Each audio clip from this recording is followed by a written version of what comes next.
Okay, so welcome back to Sfas Emes, Sfas Emes on Parshas Vayeitzei. One of my favorite pieces in the Sfas Emes, partly because of the question. Okay, he starts off with a medrash.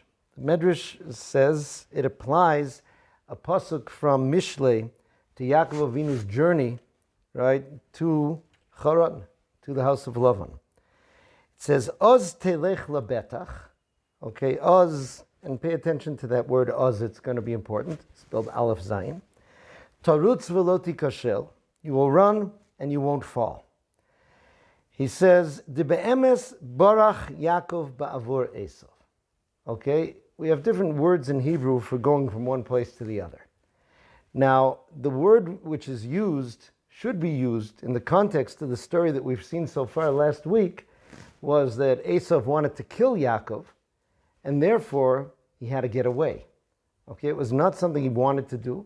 He knew that Yaakov Avinu was told, you can't leave Eretz Yisrael. Now Yaakov is being told to leave Eretz Yisrael. He has to leave the house of Yitzchak and Rivka, go to the house of Lavan, which when you look in the Midrashim was a really, really, really bad place in many, many ways, right? Spiritually, to the extent, last year we learned the Shem Shmuel, who said, why was it Esav didn't pursue him there? Because Esav felt that he would be spiritually destroyed in Lavan's house. He didn't have to worry about it. Yaakov would not be the same Yaakov once he was there. And last week's Parsha, they used a different word. When Rachel told Yaakov to go, so she told him, she said, right, Vata b'ni shma b'koli, my son, listen to my voice. B'kum brach lecha el Lavan achi charana. Run away to my brother Lavan in Haran. She used the word vayivrach, which means to escape, to run away.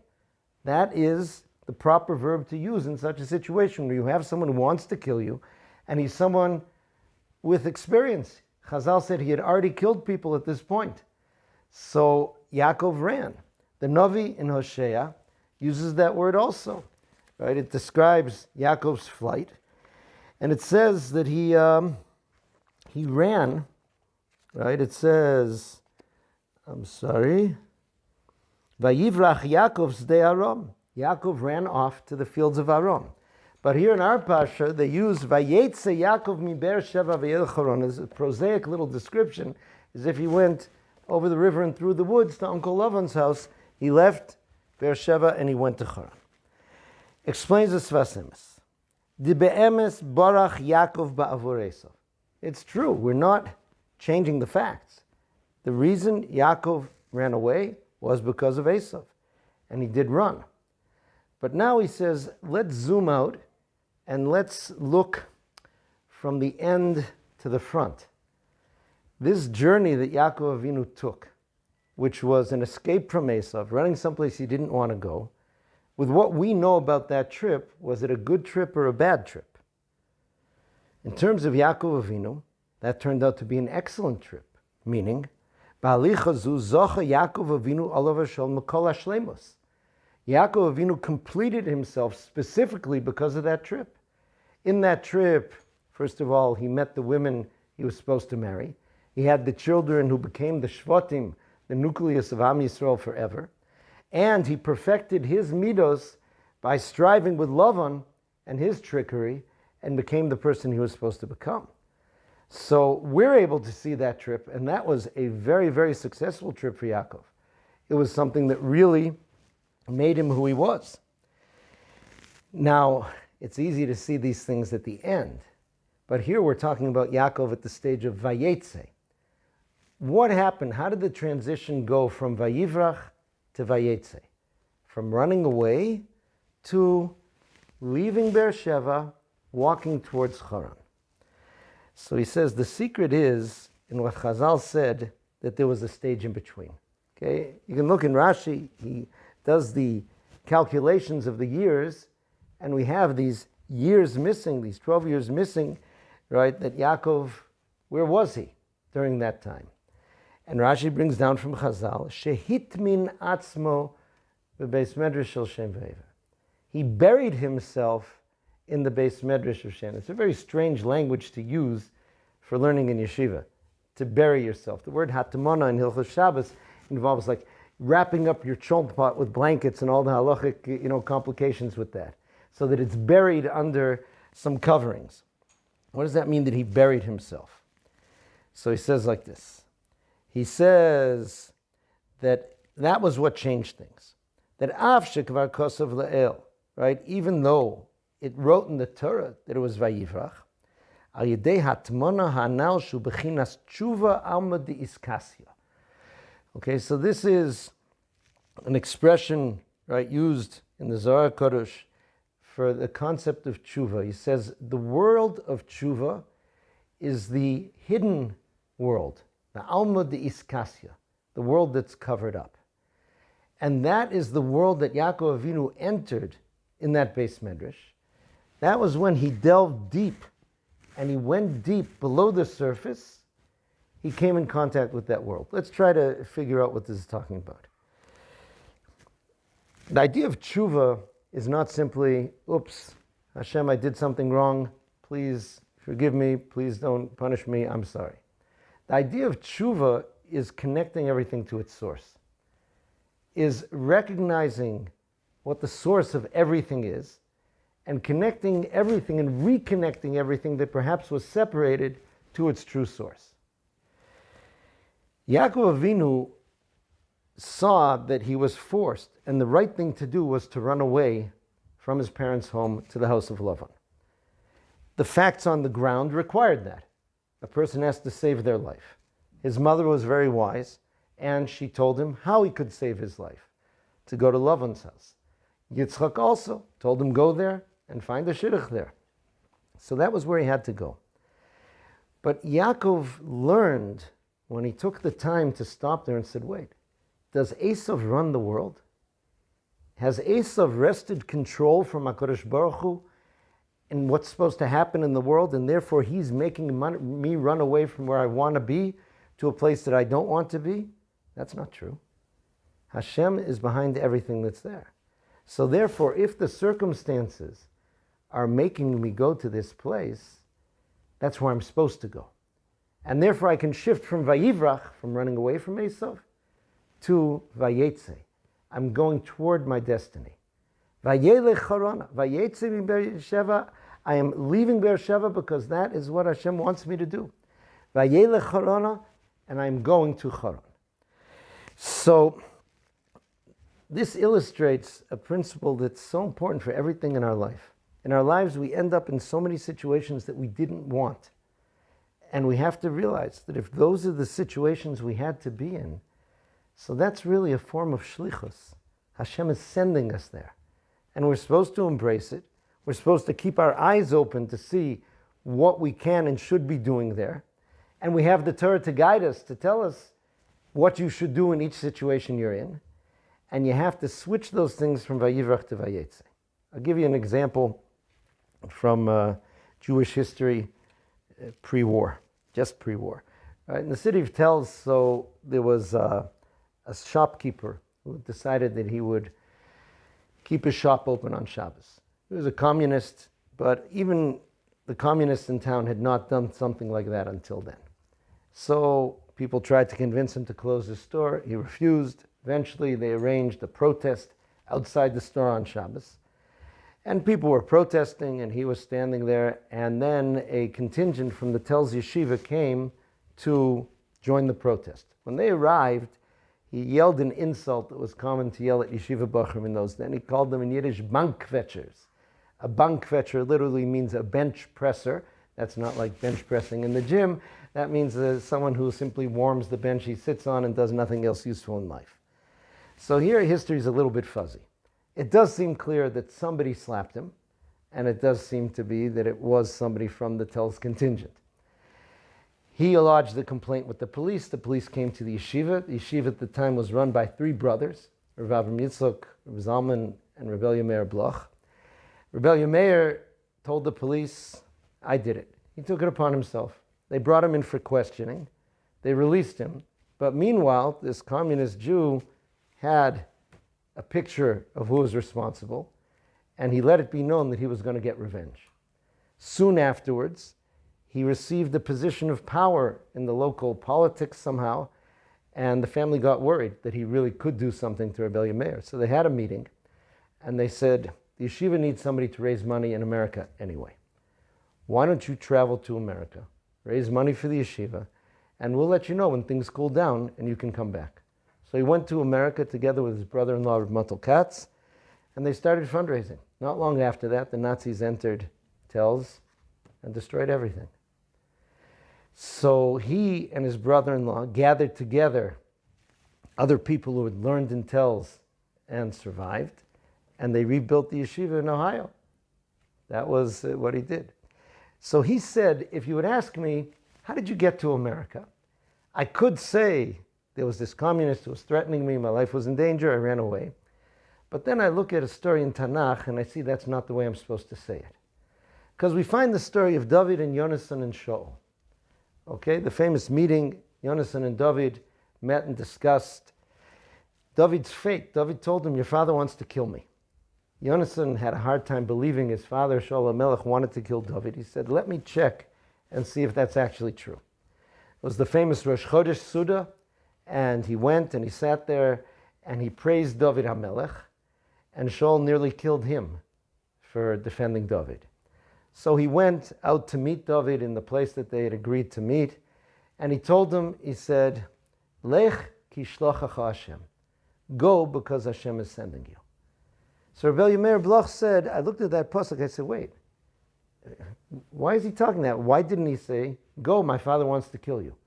Go because you're in danger if you stay. Run to save your life. He says, because the way Yonas and David looked at the world wasn't the same way we would look at it initially. What they felt is, if it is indeed true that Shaul wants to kill David, and therefore David has to leave Eretz Yisrael and go elsewhere, it's not Shaul who's controlling the situation, it's Hashem who's sending him. It's a shlichus. He says, Lech ki shlochacha Hashem. Go because Hashem is sending you. That's the way a person turns a vayivrach into a vayetzei. Okay, and he says, this is done if a person really remembers what's behind it. He said that's actually the symbolism of the name of the city that he left, Be'er Sheva. He says, if you'll notice, the pasuk that the Medrash brought from Mishlei, I said the word Oz is important. Oz telech lebetach. Oz is Aleph and Zion. Zion represents the 7 days of creation. What goes on in this world? Aleph represents that which is beyond it, that which is the source of it all. Be'er Sheva, there's a source for everything that happens in the 7 days of the week. And that source is HaKadosh Baruch Hu.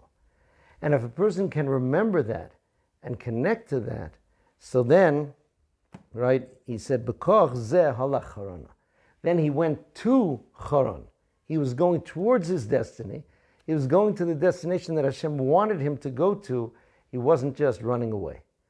So this is there in macro changes in our lives that happen like that, but it's in micro changes also, right? It can be anything from missing a bus, right, to having to change jobs or to move apartments, or all these things. If that is the right decision to make, so we shouldn't waste our energy on blaming the situation, and we shouldn't feel victimized that we're running away from the situation. We should say, okay, HaKadosh Baruch Hu is in charge of all situations. He's sending me someplace. Let's see what, where, and how I have to do. Okay, it's interesting. Vayeitzei often comes out before, during, after the big conference of Chabad Shluchim that they always have in America, which is fantastically impressive when they do the roll call, what's called. And they call, alphabetically, or the Shliach from Azerbaijan stand up, and they're getting down to Zimbabwe or whatever's there in the Z's. And these thousands of people are in all different places. And people look at that with admiration, and part of the admiration is, they say, isn't that great that the very concept of a shliach, when you meet them, they have extreme confidence that they're doing exactly what they're supposed to do in life, right? Especially when the Rebbe was choosing their destinations, right? I don't know exactly how it works now. I always imagine a young Chabad couple waiting for their assignment, and the wife asks her husband, what do we get? Right? Hawaii? He said, no, Siberia. Right? It's like, I don't know how it particularly goes, but in those days, the Rebbe would pick your destination, and that was it. You say, okay, that is exactly where I'm supposed to be. I know exactly what I'm supposed to do. Right? There's a cool story. Rav Wolbe actually was not a Lubavitcher. Once said he was sitting next to a Chabad Chassid on the plane, and he asked him where he was going, and he said he's going to Spain. And he said, to some city in Spain. He said, why? He says, the Rebbe told me I should go there. He didn't give me any further details, so I assume it'll become apparent as things go on. Rav Wolbe admired that in terms of the idea of being a soldier and a shliach and understanding these things. Right? There's one of my favorite stories that I saw. It was, a fellow was sent on his shlichus. He was sent to a certain island, like some kind of Caribbean island or something. Doesn't sound bad, but he wasn't given any details. So he gets there. So what you do is you try and find out, are there any Jews here? Nothing. He couldn't find any Jews. So he said, all right, what am I supposed to do? All I can do is be me. So he's like trudging around this island, all the streets and alleyways, looking like a Lubavitcher, with his chitas in one hand and his, thing in the other hand, and his smushed in hat on his head. And he's going around, and suddenly this woman yells out from a balcony, like she says, you came. He sent you. She came down and she told him the story. She says, my husband and I were the last Jews on this island. When my husband passed away, so the local priest started to visit me a lot. And he was telling me, you're all alone and there's no more of your community here. Join us and we'll take care of you. We'll take care of you for the rest of your life, right? Otherwise, you have nobody. And she says, over time, he was starting to wear me down. So I told Hashem, I said, if you want me to remain Jewish, send me a Jew that I can identify as a Jew. That was his thing. So we have no idea often of when or how or what we're accomplishing with our shlichus. Sometimes we'll get to see the results. Sometimes we don't, right? You missed your plane. You're staying in the airport for another 8 hours. Again, the airline didn't do it to you. The airplane didn't do it to you. HaKadosh Baruch Hu is behind that. That doesn't mean you have to harass people in the airport saying, God made me sit in the airport for 8 hours. That means I have to be makarev you. So let's sit down and get it done quickly, right? You don't know. But by being you, sometimes, right, mystically, there are all these stories with the Baal Shem Tov that a bracha had to be said in a certain place for a certain tikkun, right? And sometimes doing something of Kedusha in one place, you sat on that bench in the airport, and a Jew is going to sit on that bench at some time, and the Torah that you learned and the tefillah that you said on that bench is going to influence their soul. It can do something. So there are many of these things that are there. The key is that a person has to accept the situation, right? It doesn't mean to be passive. It means to react in the right way to the situation, and then to feel that that's going to take you to your destiny. And the main way to do it is simply by being yourself. Right? Hashem sends you in the pathway of so many different people and so many different situations. And you have to look to the Torah, and that guides you in what you're doing and how you're doing it. I heard this from Reb Chanuch Teller, right? He's a famous writer, famous storyteller, very friendly person. He told me he flies a lot. He says he always feels bad if he gets seated next to a person who's from. He feels that's kind of a waste. It's nice to meet another from person, but he says it's just such a great opportunity for Jews from different walks of life to get to know each other as people when you're locked up in this big tin can for 12, 13 hours. And he said one time he was seated next to a really tough Israeli couple. They looked like, kibbutznikim from the old days. And he tried to start conversation, tried to warm them up a little bit. Nothing. Stony reception. But a few hours behind him was Baron Chodesh, the Mashgiach in the Mir Yeshiva then. And when it got to be the time for halachic daytime, so he kind of took out his coat and his hat from the overhead, and he very slowly, not loud in a way to disturb people, but distinctly said, Moida ani lefanecha, melech chai v'kayim. So this couple turned to Chanuch Teller and they said, what's he doing? So I explained them a little bit about the idea of Moda'ani, of thanking Hashem when you wake up.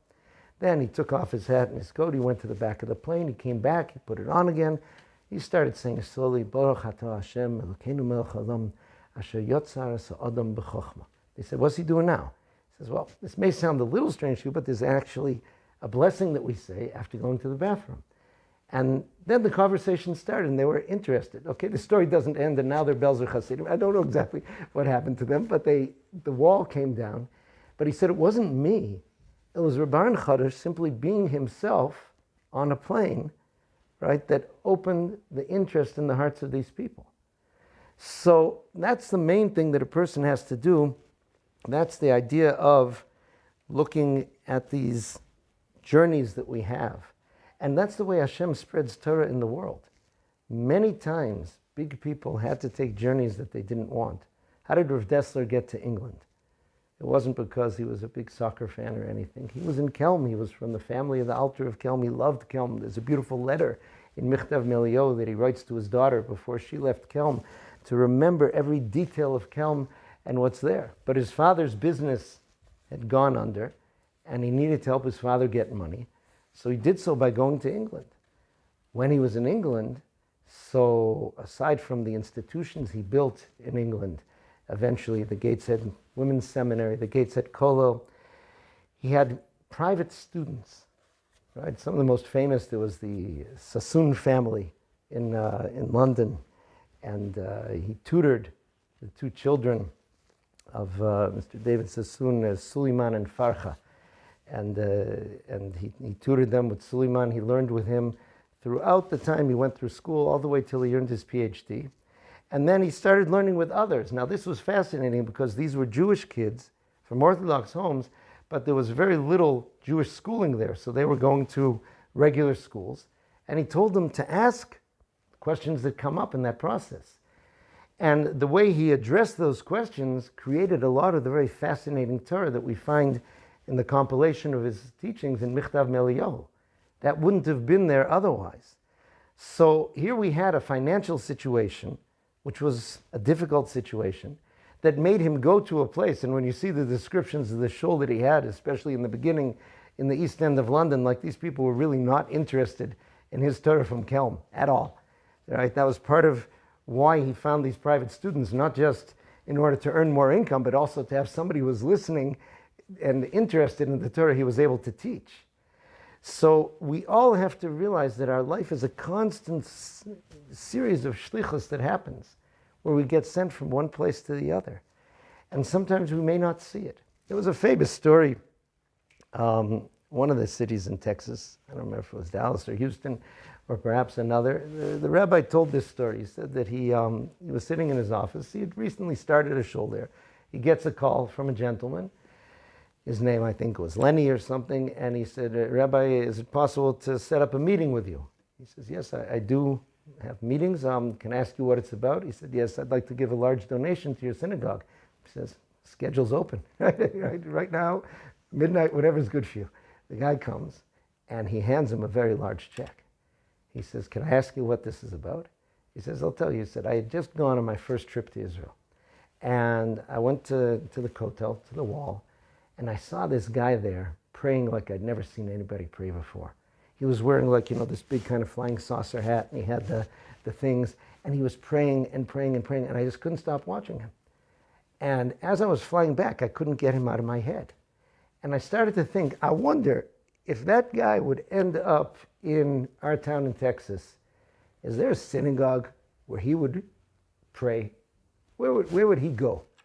So I had no idea.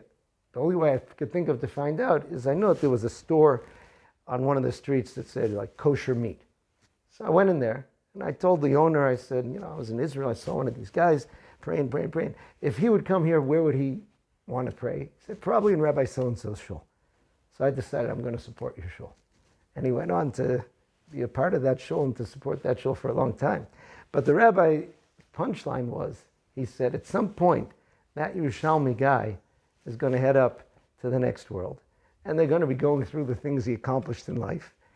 And they're going to announce, and look at that beautiful synagogue he helped build in, Houston or something.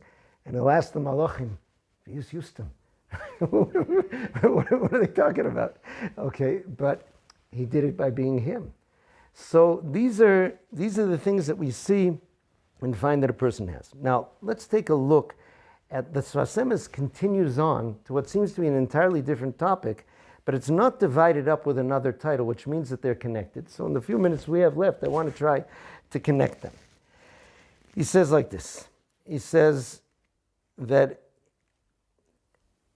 he experienced what's called kfitzas ha'aretz. Sometimes it's called kfitzas haderech, right? That when he remembered that he may have passed the place that his forefathers davened, so immediately vayifka b'makom, he was there. And he says, this is an aspect of Eretz Yisrael, right? That it's called in the Navi Yechezkel Eretz HaTzvi. It's like a deer. The hide of a deer, Chazal says, Ravcha v'gamda. It stretches and shrinks, can stretch and contract. So he says, therefore, nowadays, it's hard to see the Kedusha of Eretz Yisrael revealed. Now he says, let's think about when Yaakov Avinu was there. If we were watching from like the Google satellite, and we were watching Yaakov Avinu there sleeping, right, by Harabayis, what would we see? We would see dirt, we would see rocks, we would maybe see some people grazing goats. We would see nothing. He said the Kedusha of Eretz Yisrael had never yet been revealed externally. Okay, nonetheless, right, he says Yaakov Avinu was able to connect with it. And how did he do it? First of all, it says ga'aguim. He wanted to connect to Eretz Yisrael. He wanted to connect to the Kedusha. He loved it. That's why it says that he took the stones of Eretz Yisrael and he surrounded his head with them. Okay, this is expressing what we find the pasuk in Tehillim, Ki ratzu avodecha es avoneho, right? That your children, your servants, love the stones of Eretz Yisrael. And as it says in the Gemara in the end of Ksuvos, that tzaddikim, when they would arrive in Eretz Yisrael, they would kiss the stones of Akko, right? That was the port city where the ships would come, right? So I'll just tell you a very important story to remember. They say that when the Brisker Rov came to Eretz Yisrael, so he came in and somebody asked him, why didn't the Rov kiss the stones? He says, because it's brought down that that is something that the great Chachamim would do, right? And he didn't consider himself to be that type of great Chacham. It's a very instructive story because we tend to see a story, it says, great Chachamim do this, so I say, oh, I should do this. He was saying, no, there's certain things for certain people. Okay, so Yaakov Avinu's love for Eretz Yisrael, the difficulty he felt separating from it, enabled him to discover the aspect of the Beis HaMikdash, even though it was still hidden. It had never been yet revealed. But he said, Ein ze ki im beis Elokim v'zeh shar hashamayim. He knew what this was, this place. That's what it means, kafza lo ha'aretz, that he was able to reach the inner truth of the land before it was ever revealed. Okay, so now we can see how this parallels the first part. Yaakov Avinu in the first part was hitmin atzmo. He went deep and he looked beyond the outside of current events, and he realized that everything happening here is Hashem doing these things to move me from point A to point B. Here he looked at a land that seemed to be like a land of any other, and he was able to go deep and to realize what it was and to connect to the Beis HaMikdash that was there in potential even at that time. And he was able to do this with these two words, Ein zeh. This is not what it seems. Ki im beis Elokim. You see sand and rocks, I see the house of Hashem. I see the gate to the heaven. Okay, even though it hasn't been there yet, but things are not the way they seem on the outside. And that's the theme that unifies these different pieces of the Sfas Emes. We have to look at the events in our lives and say, Ein zeh, right? Stop looking at, this one or that one. And even, when people get caught up in politics and political campaigns and things like this, you have to realize, it says, Leiv Malachim v'Sarim b'yad Hashem. The more powerful a person is, the more of a puppet he is in the hands of Hashem because he affects more people. And we should never feel, this candidate will save us, that one will save us. If this happens, any of them can go in any particular way. We have to realize that Hashem's behind all of them. Of course, you have to do the ishtadlus to try and choose the one that's best for the things that are important to you. But to realize that there's something behind it. There's a be'er to everything in the Sheva. And the other thing that's there is to look at every Jew that way as well. Right? We know that every Jew is compared to having a Beis HaMikdash inside of them. Bilvavi Mishkan Evne Ladar Kavodo. There's this Mishkan inside. And sometimes when a person looks at a Jew and that Jew seems so far and so disconnected, Ein zeh. It's not like what you see on the outside. Ki im beis Elokim v'zeh sha'ar hashamayim. Every Jew has a gateway to the heavens. Every Jew has that inside of themselves. And that's the concept of tshuva, simply bringing that out and connecting it, but it's always there.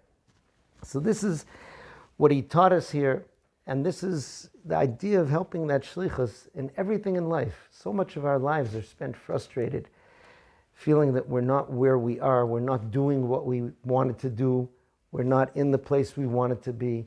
All these things a person has to learn to realize. We're not fatalistic. We're not saying, oh, Hashem gave me strep throat, so I guess I'm supposed to have strep throat. No, Hashem gave you strep throat because He wants you to go to the doctor and get tested and get a prescription and take care of yourself, etc. Why does He want me to go to the doctor? I don't know. Maybe you're supposed to meet somebody in the waiting room. Maybe you're supposed to have that interaction with the doctor. There are endless reasons, and it's not our job to figure out, but to realize that they're there behind everything, big or small, that happens in our lives. To learn to look at the world through those eyeglasses of Ein Zeh. But in order to do that, it takes time. You have to look below the surface. You have to dig there and to dig deep. We live in a very external world, right? They say the descendants of Esav, which turned into Rome. So there's a Gemara that says, if it were not for Kol Hamona Shel Romi, if it weren't for the sound of the multitudes of Rome, which Rashi says, Rome, in its exaltation, in its success, and its glory, we would hear the sun singing Hashamayim Shamayim Lashem. There's music going on, but there's a lot of interference. Right? A person who is able to cut through what's outside of it, the Ein Zeh, is able to hear and sense that music, right, and be able to see what's there. This also leads us into Hanukkah. Hanukkah is also an Ein Zeh. The idea of the Pach Shemen and the limitations that we see physically on a small flask of oil, we have to realize Ein Zeh, right? There's something behind all of that that created the very nature of that item, and that nature can change, right? All of those things are there. So this is how Yaakov Avinu teaches us this lesson of constant shlichus, and we just have to walk in his footsteps. Okay, everybody have a wonderful week. Too.